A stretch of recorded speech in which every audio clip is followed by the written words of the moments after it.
All right, Javier, I'm super excited for this conversation, and I really mean it when I say that. Now, for many reasons, as we discussed in our synergy call, paytech is a very unfamiliar space. When I heard that, I'm thinking to myself, well, I am amongst those that really don't understand it then, and I must understand it. So this conversation is super exciting, and I think our community as well is going to get a lot of value from this. Now, I want to start off though with some definitions and just really breaking down the differences between fintech and paytech. And to my understanding, fintech is more so of an umbrella. And under fintech, there's some subcategories. Some included like insure tech, wealth tech. You have things such as reg tech, and then paytech, right? To list a couple. Now, can we start with some definitions? First, what is fintech? And then secondly, if you could dive into the definition of paytech. I would say, look, for us, fintech is anything that has to do with finance. I mean, it can be, as you were saying, can be banking. It can be buy now, pay later. It can be mortgages. It can be insurance. It can be anything that normally people try to associate fintech with things that the banks do, just to be in general terms. Paytech, as opposed to, whilst it is something that it is within finance, but paytech is what has to do with payments, exclusively payments. So not even, you could argue, well, but a credit card is also a pay now, buy now, pay later. It also gives you credit. We don't look so much at that. We look at what are the things that need to happen for that payment to happen. Then what do you do with the payment, whether you pay before, you pay now, or you pay after the fact? That's a separate discussion. But what we look at and we understand as paytech is what needs to happen to move money from point A to point B. Okay. Now, with that, you mentioned going from point A to point B. And what comes to mind when I hear that, I start thinking of IoTs, machine learning, and things along those lines to carry this out.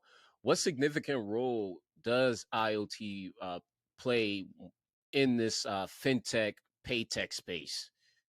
Well, look, I think anything that has to do with making the transaction, so carrying the money from A to B, I'm going to call it the transaction. So something that has to do with improving that transaction, making it safer. That's a very important part of the entire process. So I need to know that when you walk into a restaurant or you're going to buy anything at a store, that it is you, right? In the old days, we used to ask you for signature. Now, let me tell you something. I think you're going to find this interesting. Do you think anybody looks at your signature? And nobody does, right? No. So let me give you an anecdote. About 10 years ago, we tested and we issued a few cards with pictures of people. And we tested the difference between with picture and without picture. End result, no difference. The same fraud happened. We then went on and issued cards with the picture of a monkey. And we sent people with cards with the picture of a monkey to purchase items. Do you know what's the difference? None. Nobody turned down a transaction when they looked at the card and they saw a monkey. So my point here is that with new technology, we can now do better things than putting monkeys on credit cards to make a transaction safer. So there is a lot that technology does and can do, and this is just one example about knowing the USU, making that transaction faster, making it unhackable, i.e. creating a token, encrypting that transaction so you cannot catch the transaction when it travels from point A to B. and so on and so forth. So the role of technology in simplifying those transactions, the role of technology in learning from those transactions, patterns. Another very stupid example. If you have a coffee in New York at 9 a.m., you cannot have another coffee in Paris at 9:15. Even if you own your private jet, you're not going to make it. So that is a dumb example of understanding your transactions and your patterns and what you do to say, hey, wait a minute, that's impossible. Something is wrong. So I think in a way, we only started with this, and with the way the technology is evolving, quantum computing, et cetera, you're going to see a lot more going on there, and fraud is going to get lower. Okay. Now, obviously, with this process of development, there's going to come there's going to be a ton of inconvenience to consumers, some of which I've personally experienced. You get messages: "Did you make this purchase? Did you do this? Did you do that?" And that can just be annoying sometimes when it's like, okay, yes, that was me. Yes, that was me. Or there have been times where no, that was not me, and I don't know who made that payment. So we see a progressive growth. But how far away are we from this future where there's actual safety, very efficient as well, right? So the efficiency is high where you're saying, hey, there's going to be a decrease in fraud. How far away are we from that future? We're far. So, but we are making good progress. Think about it this way: there is a lot less fraud on an Apple Pay transaction there is on a regular card transaction, whether it be physical, where you just swipe your card, or digital, i.e. an e-commerce transaction. Now, why is fraud a lot lower on an Apple Pay transaction? Is because you're using your phone. To open your phone, you have to use your face. That's a biometric. Biometric is safe. It's a very good way to know that you is you. So when that transaction happens with your Apple Pay, it means you had to open your phone. It means your phone is encrypting your card. So your card, so to speak, is not out there in the open. It cannot be read by anyone because it's inside your phone and it's encrypted. When you tap your phone, the message that goes from your phone to the terminal is also encrypted. So it's much more difficult for somebody to intercept that transaction, copy your card, pretend that you is you, use that card for further transactions somewhere else, and it's just the beginning. That is going to get even stronger. But think about it this way. The moment we make physical cards disappear, and we're able to transform all transactions into what we call tokenized transactions, encrypted transactions, hence there is no physical, that is when fraud becomes a lot less. I'm not going to say disappear because that's impossible. It's always a race, but it will be much more difficult, much more expensive to do fraud. Hence, you're going to have to do fraud at a much higher level, much bigger transactions to make it profitable. I mean, fraud is an industry like anything else, right? So, but think about it. Until we're able to do that, we will not be safe. And you will continue receiving those annoying calls. Did you buy a coffee this morning in such a place?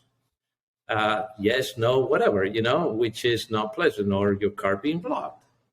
Call us back. We have reason to believe that your card has been compromised. How annoying is that, right? So we're still a long way from that, but we're getting there. We have ways to get there. Now let's dive a little bit more into biometrics, and then let's talk about this token concept that you're mentioning. So with the biometrics, right now we're at the phase where facial recognition, fingerprint recognition that is connected to the cell phone or whatever device it is that you're using. So this seems to be we're at the infancy stage of all of this. What are we to expect Right now, it's facial recognition, fingerprint recognition. What other recognitions are needed to actually make this a realistic process or something that is actually going to be efficient? That's a great question. Look, obviously the industry didn't think about biometric yesterday. The industry has been experimenting with this for a long time, and as long as fingerprints have been around and they've been used for police purposes, et cetera, for many years. The problem we had before, the reason why biometrics and specifically fingerprints was not used, is because it requires a lot of data. So to read your finger and send your finger, digitized finger, so to speak, over the network to a place where that fingerprint can be compared with your real fingerprint or your registered fingerprint is very costly. Takes a long time, takes a lot of data. So the industry has evolved. So right now you can send a lot more information over the wire than you could before. So that's one thing. The second thing is the industry has been evolving and transforming or minimizing the amount of information you send over the wire, so to speak, from, again, point A to point B, to make sure that you is you. So now the terminal is going to take your fingerprint and is going to run some formula, so to speak, and turn it into a number. And then you just send that number across. Then you know how to decrypt that number, and then it gets to your fingerprint. But also, we are evolving and we're learning that there are other things that are much more efficient than your fingerprint to know that you is you. Hence, facial recognition. Facial recognition requires less amount of data to differentiate you from someone else. And there is other biometric measurements that require even less information. People are not familiar with this, but your heartbeat is unique to you. And it's easier to differentiate your heartbeat than it is to differentiate your face. You need to run less recognitions with your heartbeat than you do with your face to make sure that you is you. Now, measuring heartbeat is a little bit more complex than looking at your face. But it's just to tell you that the world of biometrics and using data and encrypting it and sending it across, it has also only started. So to make sure that you have is what eventually will be your digital signature. Think about it this way. When cards started, we were talking about how monkeys versus signatures and things like that, right? Nobody looks at your signature. Now, the signature now is useless. Nobody uses signatures. But so as you evolve in that, let's say, route, but the good concept about signature is the digital signature. So what we're doing right now is turning your regular signature into a digital signature. Once we have a good way to digitally sign you, which is the same thing we were doing right now, saying, well, I'm going to digitally sign you with your face or with your fingerprint or with your heartbeat, whatever it is, doesn't matter. So I need a biometrics to create your digital signature and send it across. So the moment this is done efficiently, widely, and eventually it will be the way you will sign for everything, for your mortgage, for your insurance, for your car rental. You will be using your digital signature. The way to authenticate yourself to a transaction is going to be the same, whether it's a government paper, a car rental, or paying your rent. So that's the way, we need to go, because that's the only or the safest way in which we can make sure that you don't get those phone calls. Your card has been compromised. When I hear safety, I've heard about safety so much, and I've read about safety so much over different civilizations and society. And this process of making things more safe there's a trade-off. And sometimes there may be an argument that what is required to have this safety trade-off may not be worth it. Now, most people have only heard of fingerprint recognition and facial recognition.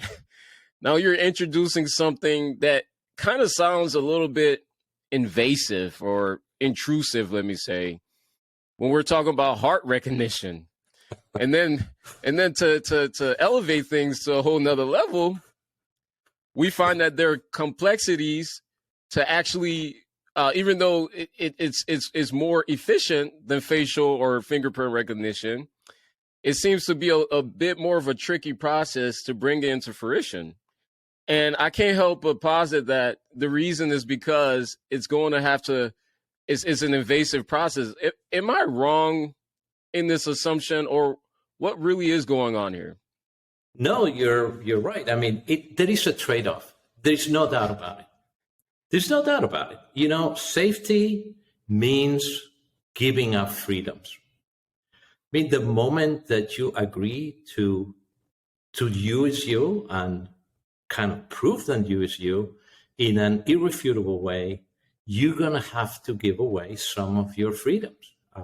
Some countries don't have ID cards. Okay, some do, because some citizens feel that to be forced to carry an ID card with you is a form of oppression.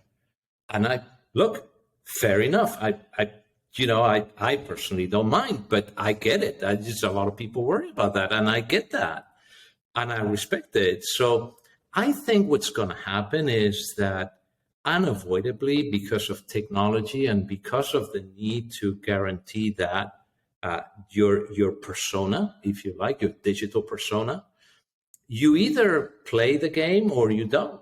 And then if you don't play the game, you'll be disadvantaged, because most likely it'll be like gas prices. In the past, it was self-service and it was full service.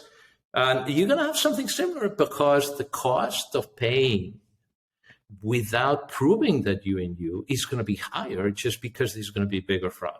And you can say, think about crypto, right? You could say, oh, I want to be a crypto guy. I don't want to be controlled by anybody. I want to be my own person, and so be it. And that's fine. But most likely that's going to cost you. You know, I can't help but think about choice. I love these conversations, Javier, because it's interesting. You know, it's in a sense, it's like, hey, you have a choice, but it's not very favorable. Correct. And then we move back into this safety thing. I wonder though, who do I trust more, the scammer or the government? I'm not going to answer that question. I may be incriminating myself. I didn't want to. I'm going to take a pass on that. I didn't want to take it there.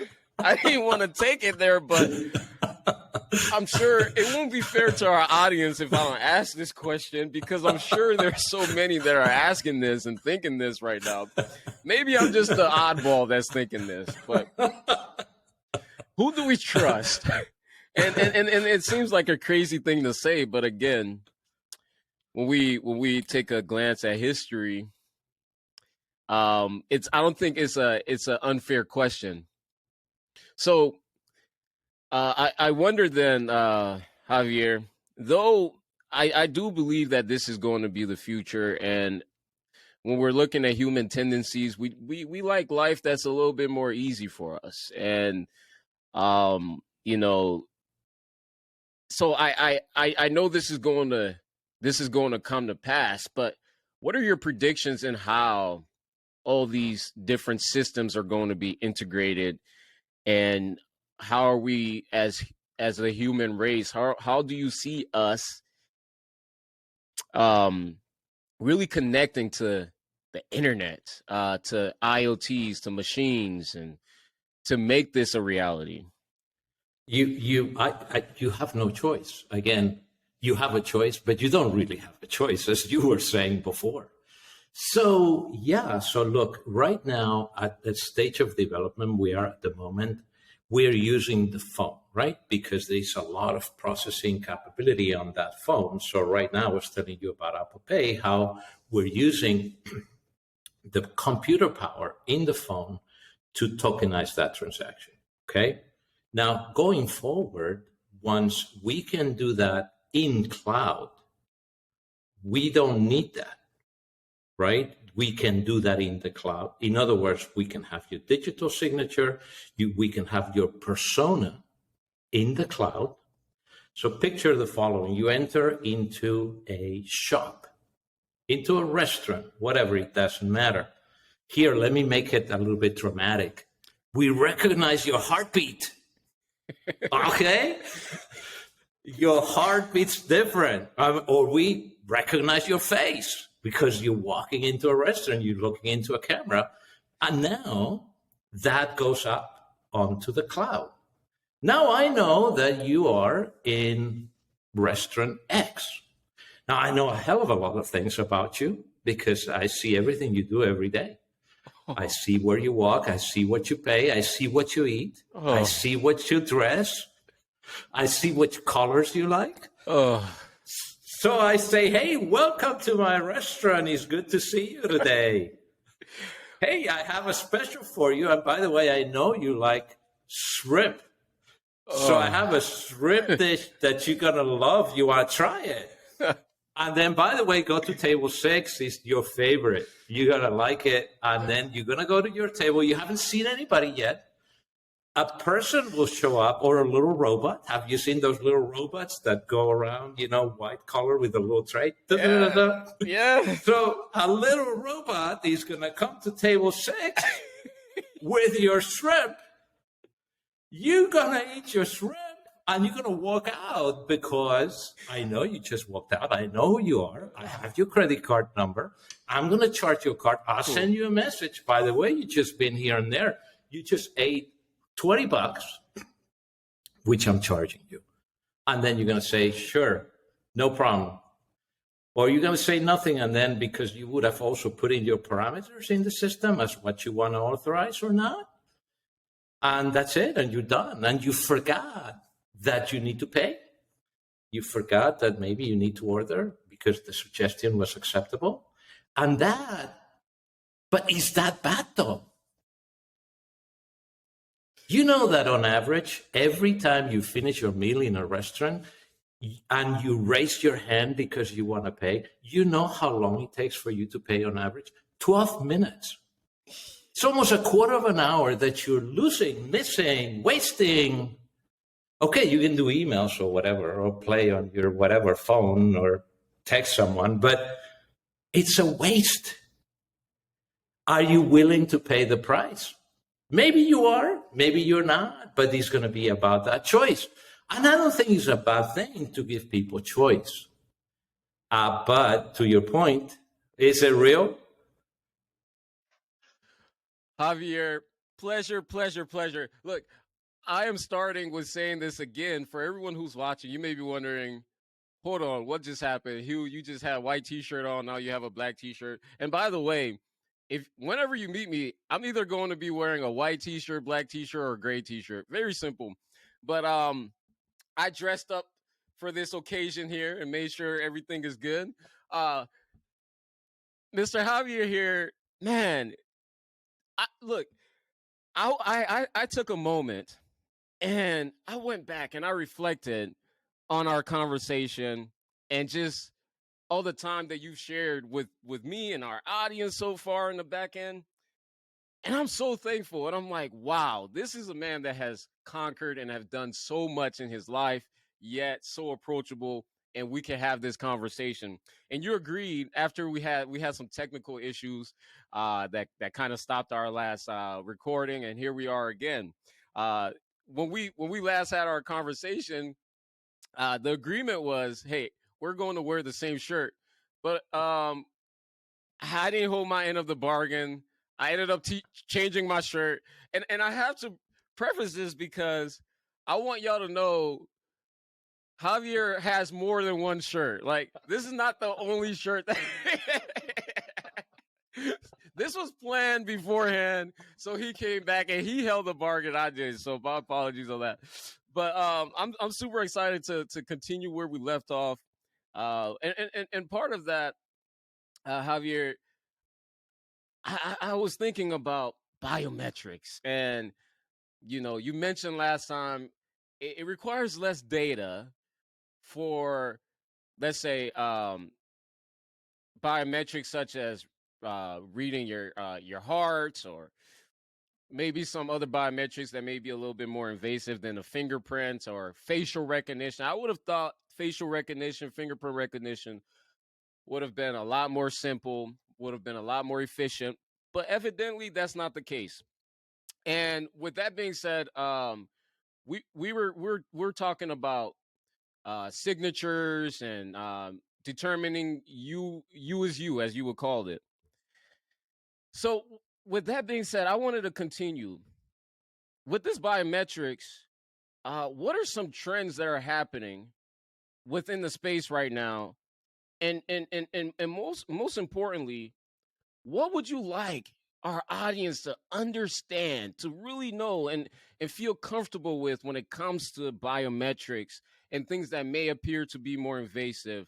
Because there seems to be a lot of disconnect from those who are implementing and has a vision for the future, and those who are on the opposite end.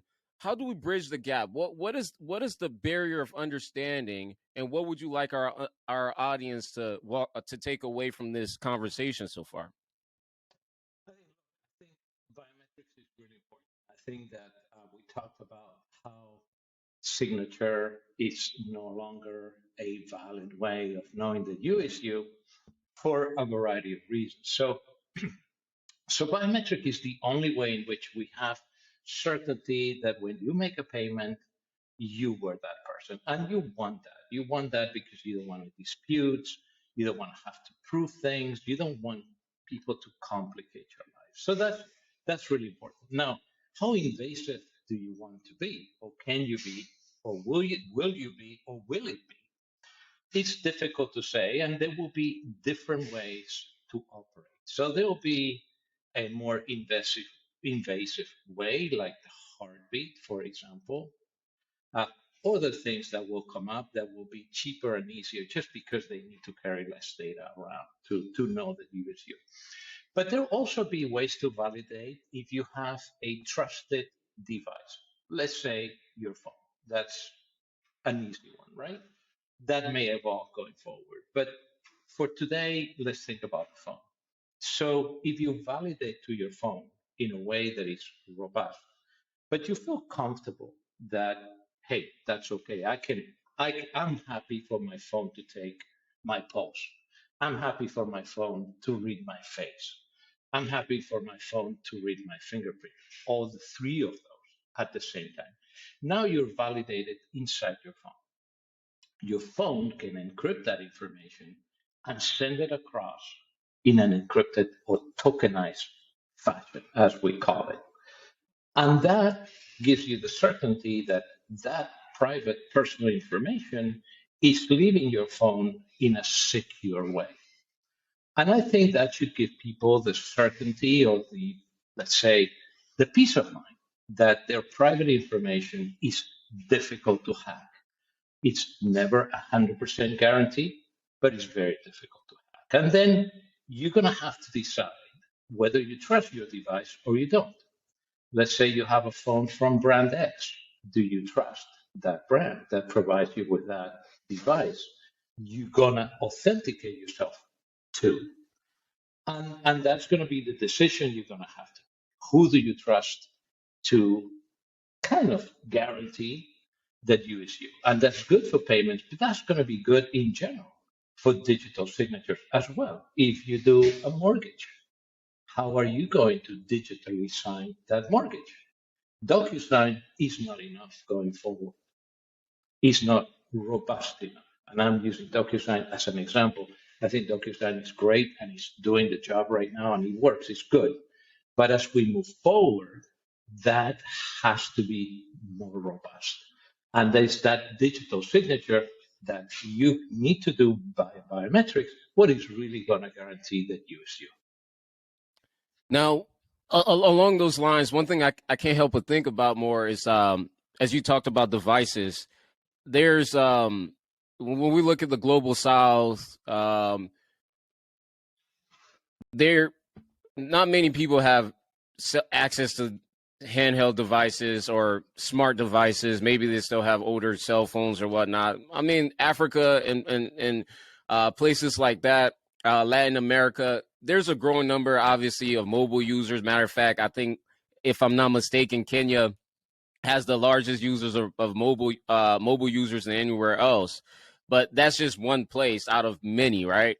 How what are how do you see us tackling this problem of so many individuals not having phones? One thing that I've noticed is that in the U.S. or maybe in Europe or the Western world at whole, we have access to credit. So many people are not buying their cell phones $1,000 cash. You know, they're utilizing credit. They're maybe paying with down payments. What about places like, again, Latin America, Africa, places like that where many don't have access to credit per se?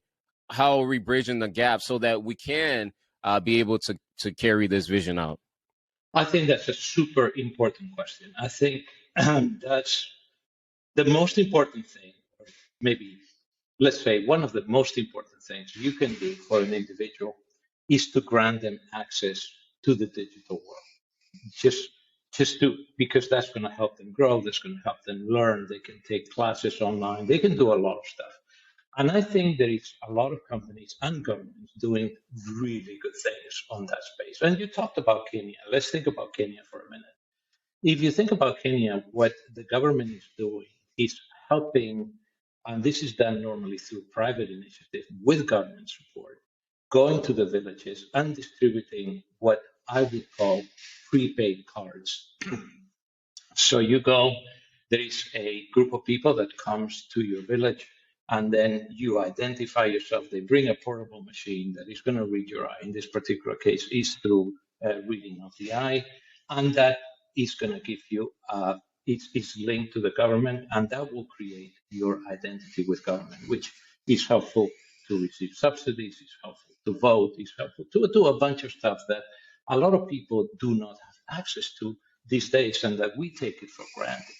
And that once you have that digital persona, you can use that to authenticate yourself. In fact, you will need to for receiving certain types of services. So it's being tackled. We're definitely not there yet. But my opinion is that there is a way to incorporate more and more people, and I believe that is the case. So we're not there yet, but we're making good progress, and technology helps us do that. Okay. You said something. You said your opinion on when you were going into details in your explanation now. So I wanna stick with that word, your opinion. With every position, whether you right now you're a GP, you're focused on pay tech and many other things, but you're a successful individual and you're someone that is moving the needle forward in society. Now, with that being said, there are commonly held beliefs about people like yourself in the space that you're in, that may not be accurate. What are some of those that you've come across that you like to just share Yeah, some light on right now? I think that's a great question. I think the common belief is that if you are a big company or if you're operating in the tech space, you're going to have, let me put it this way, an unreasonable level of greed. The belief is when you go talk to a government, when you talk to other organizations, when you talk to uh, you know other people who you need in order to expand and in many cases include people into the digital world, right? The belief is you're going to rip them off, which look, I think is a reasonable concern, and that is Of course, look, I mean, nobody, you all need to make money, right? Otherwise, you don't survive. If you don't make money, you have to close down. So you have to make money. And it's difficult in this space because it's a complex space. So whenever you have a discussion with the government, say, look, this is what we want to do. This is the technology we want to use. This is why it works like this. And this is how the economics work. It's difficult because to get people to understand that those dynamics and look, it's I'm not complaining because it's necessary to do that. It's important to make sure that all the operators operate for the good of the community and that they, yes, they can make a living, but not to exfoliate the people, right? So that's necessary, but a better understanding of today's technology from the people that you need in order to expand that technology, I think it would be helpful. So as you ask me, what is the major barrier you encounter when you try to introduce new technology is to get the people you need to help you distribute that technology out there to understand it and support it. And that's, again, it's something that is needed, but then sometimes you wish you had people in front of you that understood the technology better. You cannot give people a course on digital tokenization. Even if you try, but that takes time, right? And then you can't educate everyone along the line. Just because it's just impossible. So that would be a hurdle that we find, and of course, sometimes it's financials. Sometimes things that would be really good long term are not viable short term for financial reasons. But those will be the two things that come to mind. Okay. I have two more questions for you here. If you were to write a book right now, what would it be about? I think it would be about how to successfully grow an idea. Hmm. How do you have an idea that you believe it works, and how do you make it happen? Yeah, I like that. When are you going to write that?